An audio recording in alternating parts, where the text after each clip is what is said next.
Hello and a very good evening. You're watching Verdict 2017 on Rajya Sabha television with me, Frank Pereira. Here are this evening's Verdict headlines.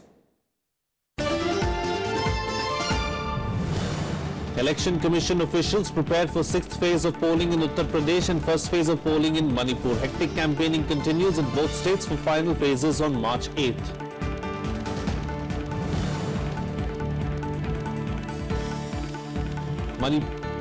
Manipur to vote tomorrow for 38 out of 50 assembly constituencies. Almost 19 lakh voters eligible to choose from among 168 candidates.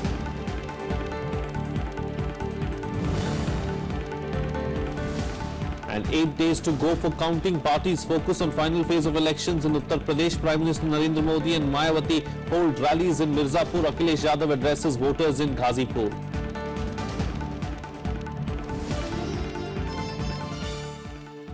Well, 49 assembly seats in 7 districts of Uttar Pradesh will go to polls in the 6th phase on Saturday. Several heavyweights are in the fray in this phase. It will test the political influence of Union Minister Kalraj Mishra, Mahant Adityanath of Gorakhpur and Samajwadi Party Patriarch Mulayam Singh Yadav. With the end of an electrifying election campaign, 7 districts of Uttar Pradesh are geared up to decide the fate of 635 candidates on Saturday. The districts that will go to polls in this phase are Maharajganj, Kushinagar, Gorakhpur, Deoria, Azamgarh, Mau and Balia. The focus will be on Samajwadi Patriarch Mulayam Singh Yadav's Lok Sabha constituency Azamgarh and the Lok Sabha constituency of BJP's firebrand leader Yogi Adityanath in Gorakhpur. Around 1.72 crore voters, including 94.6 lakh men and 77.84 lakh women, are eligible to vote in this phase. There will be 17,926 polling booths in this phase. The highest number of candidates, 23, are in the fray in Gorakhpur and the lowest of 7 candidates are in Mohammadabad Gohna seat in Mau district. Extensive security arrangements are in place and companies of paramilitary forces and police have been deployed to ensure peaceful polling. सुरक्षा के पूरे इंतजाम हम लोगों ने किए हैं। सभी बूथ हमारे सुरक्षित हैं और सभी लोगों के लिए लगातार फोर्स ने हमारा मार्च भी किया है। हम लोगों ने एरिया डोमिनेशन भी किया है अपने केंद्रीय बल के साथ। Key candidates to look out for in the 6th phase are BSP turncoat Swami Prasad Maurya from Bhadrauna, former BJP State President Surya Pratap Shahi from Prathardeva, SP turncoats Ambika Chaudhary and Narad Rai contesting on BSP ticket from Fefna and Balia Sadar respectively. Another interesting fight would be the district of Mau, where the BSP has fielded jailed gangster turned MLA Mukhtar Ansari from the Mau assembly seat. In the 2012 assembly polls, of the 49 seats in these districts, 27 were won by the Samajwadi Party, 9 by BSP, 7 by BJP, 4 by Congress and 2 by others. This belt of eastern Uttar Pradesh is considered to be economically backward, but voters here are considered to be politically aware. All the political parties have tried hard to maximize their influence. While the alliance would try to defend its turf, the BJP and the BSP would endeavour hard to establish their dominance. But large-scale rebellion within all political parties may upset their electoral arithmetic. Reporting from Gorakhpur, with camera person Arvind, I'm Kriti Mishra for Rajya Sabha Television. Well, Manipur will have its first phase of elections tomorrow. It will see voting in 38 assembly constituencies in a house of 60. Almost 19 lakh voters are eligible to choose from among 168 candidates from Congress, the BJP, the Left Democratic Front and the Naga People's Front and other smaller parties. Irom Sharmila's party Praja candidates are also trying their luck from 2 constituencies in this phase. Voting for the first phase elections in Manipur will be held across 1643 polling booths, and because the sun sets early in the northeast, polling will begin at 7 a.m. and end at 3 p.m. I was given a handbook of a book. Then we have a little training there. Then what we have instructed is that there should be 100% fair and fair election. Okay. So how will you conduct that 100% fair? Yeah, I will do that because I am the citizen of this country. It's my duty to perform this 100%. A strong contingent of police and paramilitary forces has been deployed, with at least 5 jawans stationed at each polling booth in addition to 2 police constables. The Jawan have special instructions to deal with disturbances in the view of threats issued by some underground groups. जो इनका protection करना है, EVM को protection करना है, ये है सरकार का जो हमको जो दिया है उसको निभराना हमारा कर्तव्य है बस। अच्छा, तो आप लोग बूथ के अंदर रहेंगे? हाँ, बूथ के अंदर जो है हमको जो इंस्ट्रक्शन मिला है उसका हम ये करेंगे। The state administration is relying on computer software to deploy and control vehicles as well as to redress and facilitate the complaints. These softwares, Samadhan, Suvidha and Sugam, will be handled from inside the election office premises. They can also be downloaded from Google Apps. A special toll-free number 1950 has been circulated for election-related queries. यहाँ पे बुलाया गया यहाँ पे vehicle management system के लिए सुगम जिसका नाम है। एक्चुअली इलेक्शन के दौरान व्हीकल को मैनेज करने में बड़ी मुश्किल होती है, उन्हें फ्यूल देने में मुश्किल होती है और कहीं ना कहीं इसका रिलेशन भ्रष्टाचार से भी है कहीं ना कहीं। तो जब आप इसे ऑनलाइन करते हो, हर चीज़ हमें पता है कि हमने किस पर्टिकुलर डेट को व्हीकल को रिक्विजिशन किया, किस डेट को रिपोर्ट किया, उसके ड्राइवर का नाम क्या है, और हम जब पेमेंट भी ऑनलाइन करते हैं तो इसकी गुंजाइश न के बराबर हो जाती है। I'm now looking after 1950, the helpline number for election department. So what will you do with this line? Like we receive any kind of calls regarding the election, like complaints, any queries, any suggestions. So we give them inputs about that. Okay. In Manipuri and English or whatever? Whatever language they ask, like in Manipuri, English, Hindi, everything. Most of the seats in the first phase falls in the plains where majority community Meiteis live. Issues of development, employment and economic blockade by United Labour Council are the major issues here. So Election Commission in Manipur has made all possible arrangements so that violence and disturbance-free election can take place. Now it is incumbent upon the voters. They come in large number on polling booths and vote for their choice of MLAs and the new government.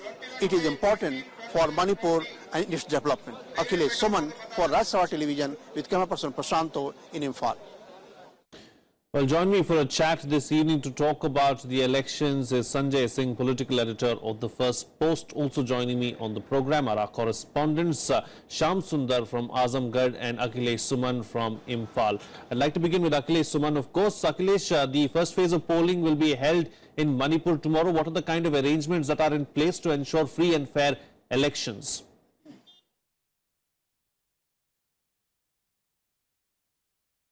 Yeah, actually the two of the districts, there will be election in 5 districts here. 2 of the districts are hilly districts. They are a bit sensitive. And 3 districts are plains districts, so they are not that sensitive.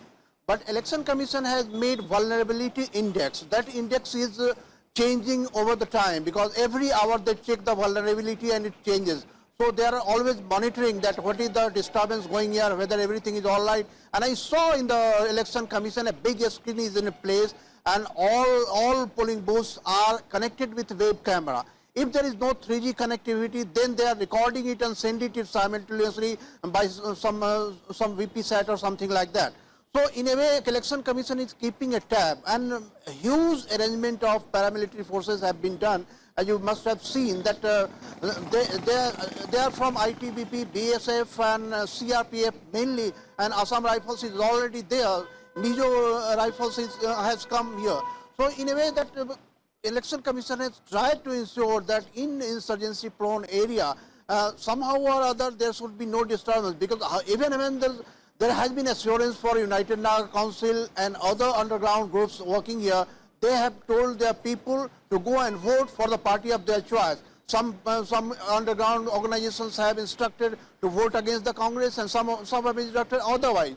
So in a way it is not a big headache for Election Commission, because yesterday I was talking to Chief Electoral Officer and he was very happy that all social organizations have assured us full cooperation, and sure, he is expecting that people will come without any hindrance and disturbance at the polling stations. Frank. Indeed. All right. Let me bring in our guest into the picture as well right now, Sanjay Singh. You know, Sanjay Singh, as far as the election itself is concerned, it's been a long, 1 month long process thus far, but we've seen that the Election Commission has done a fantastic job, be it with Punjab, Goa, Uttarakhand, the 3 states where elections have already been completed. Uttar Pradesh now heading into its penultimate election phase tomorrow. So far, the elections have gone on smooth and fine.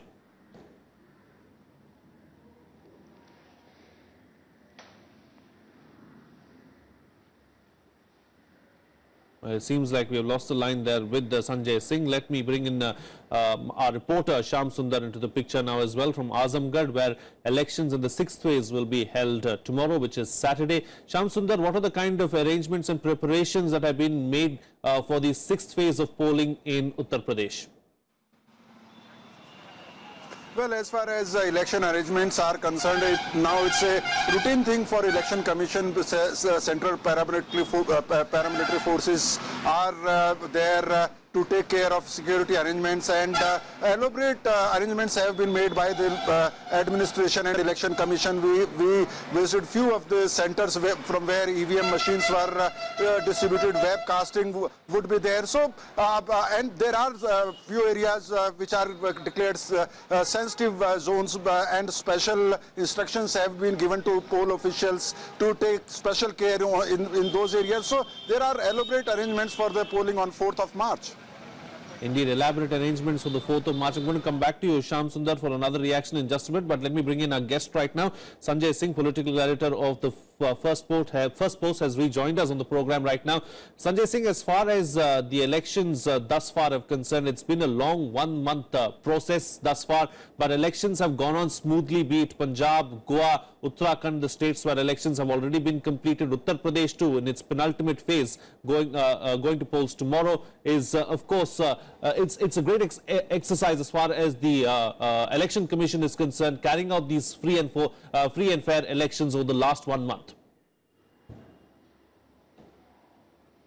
Yeah, precisely. Elections, in fact, this thing has been institutionalized for quite some time. In fact, since time of CEC.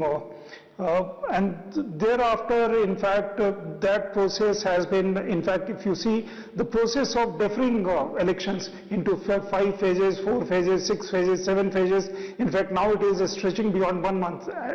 At some point in time, Election Commission will have to think about it, how long they can actually stretch the elections. In fact, earlier there were apprehensions that booth capturing was there, bogus voting was there, a lot of violence was there, but since the time T.N. Sesson became Chief Election Commissioner, he contained all those things, and gradually Election Commission evolved a practice whereby all these things were curtailed. Also your voting I-card has actually helped to a great extent in kind of managing, containing bogus voting. And therefore, the compliment of course goes to the Election Commission, it also goes to the electors. Now I think is the time when Election Commission should consider that as to how long should they stretch an election. UP, for instance, is going for 7 phases. Elections were held in kind of Punjab and Assam, Punjab and Goa a month earlier. Uttarakhand again on 15th of February polling was finished, and voters there, the government out there is a lame duck government. They are actually voting for the result. So that process also has to be reviewed at some point in time. Also, the polling tomorrow in Manipur and 6th phase of polling in Uttar Pradesh, 7th phase and final phase of course is going to be polled on 8th. Actually, this also shows that the kind of democracy that we are, from smallest legislative assembly in Goa, 40 to 403 in Uttar Pradesh. Indeed. I'm going to come back to you for another reaction, but let me go to our reporters once again. Akhilesh, Suman, as far as some of the special arrangements to create voter awareness in a state like Manipur is concerned, what has the Election Commission done this time around?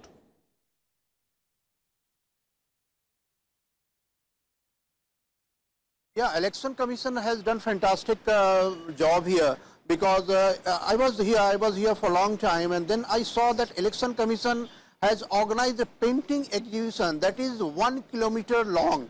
1 kilometer long painting exhibition near Kangla Fort, is a very famous fort here, near Kangla Fort, that is the main road of Imphal.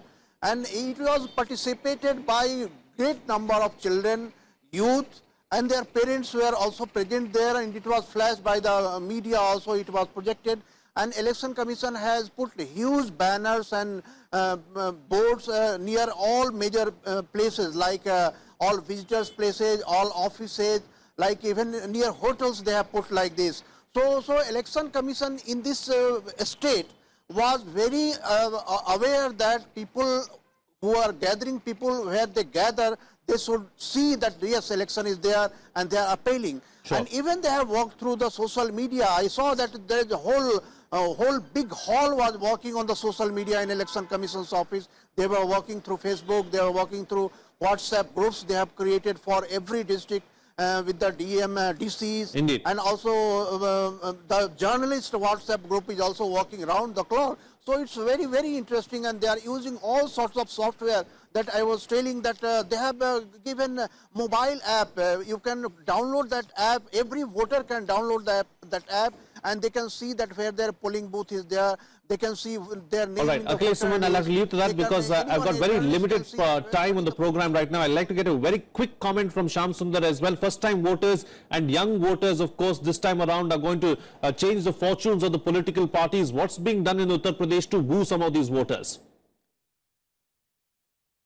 Well, as far as youth voter is concerned, youth talks about employment. They say that image of Azamgarh is destroyed by false campaigns, and that's why when Azamgarh youth goes out from Azamgarh, they don't get jobs, they don't get even hotel rooms. So they want job creation in Azamgarh and nearby areas so that they can work here. And they also demand a university here. You know, there is a National Shibli College which was established in 1883, but it is still waiting for the status of a university. So as far as youth is concerned, the employment comes out as the biggest issue for them. And if you talk about other political parties, very briefly, if I tell you that Bahujan Samaj Party is the most talked about party in this phase, and especially in the area of Azamgarh, because Sure. The way it has worked, its strategy and given candidates and done homework. So, of course, Samajwadi Party got 9 out of 10 seats in the last elections, and BJP is trying to get not only its traditional vote bank, but non-Yadav OBCs also. But Bahujan Samaj Party is the key player which voters say here in this phase. All right, Shyam Sundar and Akhilesh Suman, we'll have to leave to that. Thank you so much for joining us with those details. Sanjay Singh, a quick reaction now from you as far as the 6th phase of voting in Uttar Pradesh is concerned. How is it going to be different from the previous phases of Uttar Pradesh? See, this area, Purvanchal, is going to the polls tomorrow, and thereafter another phase is going to be in Purvanchal. Essentially, this area, in fact, last time Samajwadi Party, since it was party in power and had absolute majority in assembly, naturally Samajwadi Party had performed in this particular area also very well. Azamgarh, for instance, is Mulayam Singh's parliamentary constituency, and that is a place where Samajwadi Party had swept the polls in 2012. This time around, situation is slightly different.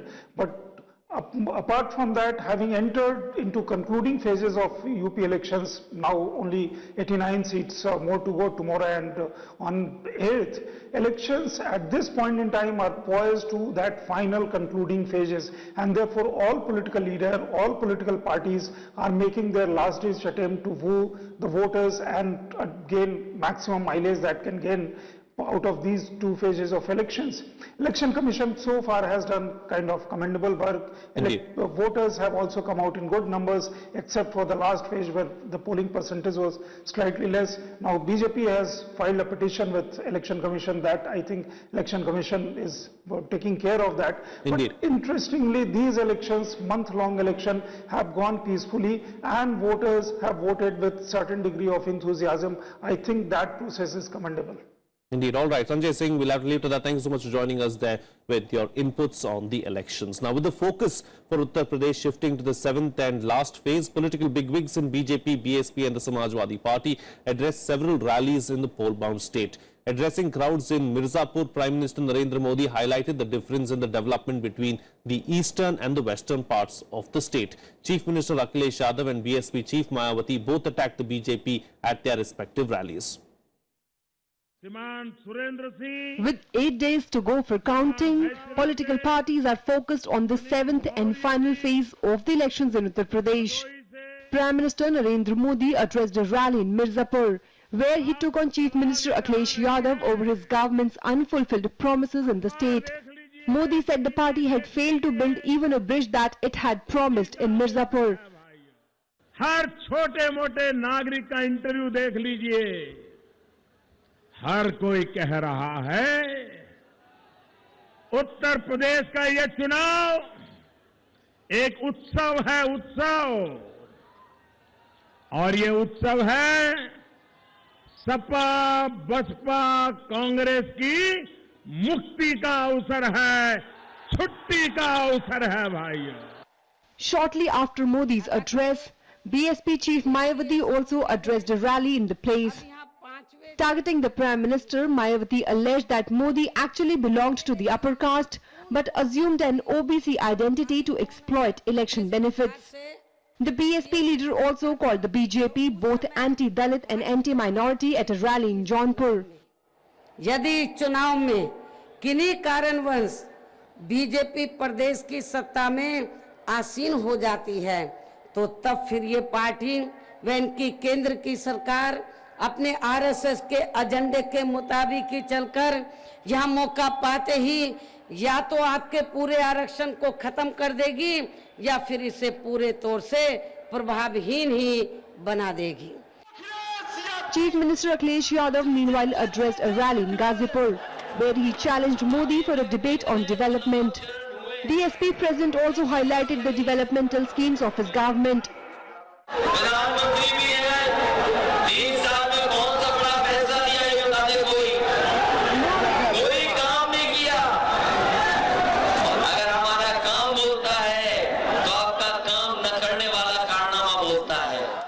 Forty assembly constituencies in the 7th phase will go to polls on March 8th. Bureau Report, Rajya Sabha Television. Well, once known as the sugar bowl of the region, Kushinagar and Deoria have lost their sweetness for sugarcane farmers. Many sugar mills have either shut down or sold out. Sugarcane farmers are compelled to move to other crops instead. Elections may come and go, but this key poll issue has stayed alive with no visible respite. It's a catch-22 situation for Surendra Singh, one of the millions of sugarcane farmers in the eastern district of Kushinagar in Uttar Pradesh. His family has grown sugarcane for generations. But for the few last years, with the sugar prices falling by over 40% and sugar mills in the region closing down, he has turned to wheat instead. Just like him, other sugarcane farmers are also compelled to move to other crops. हम लोग धान, गेहूं, आलू, तोरी ये सब फसलें बोते थे और उसी से गन्ने से मोह हम लोगों का भंग हो गया। उसके बाद अब जा कर के थोड़ा गन्ने से अब प्रॉफिट होने लगा है। Kushinagar was once known for its sugarcane, with the sugar mills here established before independence. However, the mills of Lakshmiganj, Tauni, Ramkola Khetan, Kuthkuya and Padrona have shut down due to unpaid dues. The shutdown led to large-scale unemployment, adding to the woes of sugarcane farmers. Today, the cane farmers of Kushinagar take their produce only to a privately run sugar mills. काश्तकार गन्ना इतना बोते थे कि सब मिलों पर भीड़ और जाम लग जाता था, लेकिन आज तक 96-97 के समय की गन्ना पर्चियां वैसे की वैसी मिल मालिक लेकर के डूब गए और काश्तकार उस पैसे के लिए तमाम कोशिशें की लेकिन मिला नहीं। In the past, the Samajwadi Party and the BJP have both promised to reopen the sugar mills if voted to power. However, the promise remains unfulfilled. बंद पड़ी चीनी मिलों के लिए अगली सरकार के लिए चुनौती है कि इन मिलों को जल्द से जल्द जो है चालू करवा करके गन्ना किसानों की समस्याओं को दूर करें तथा साथ ही उनको अनुदान भी दें ताकि ये दूसरे फसलों की तरफ अपना मुख न मोड़ें। Sugarcane is a cash crop and there are over 1 lakh families engaged in cane farming in Kushinagar. Farmers now demand that more government-sponsored sugar mills be opened in the floundering sugar bowl of Kushinagar. The district has 7 assembly seats that go to polls on March 4th. Political parties have resorted to religious, caste and community mobilizations in the Uttar Pradesh elections. But real issues like woes of sugarcane farmers and farmers' distress that dominate this particular region of eastern Uttar Pradesh have been pushed to the back burner. Both the central government and the state government have to work in tandem to address the real issues like closure of sugar mills and also delay in payments. Reporting from Kushinagar with camera person Arvind, I'm Kriti Mishra for Rajya Sabha Television. Well, that's it on this edition of Verdict 2017. See you again next time.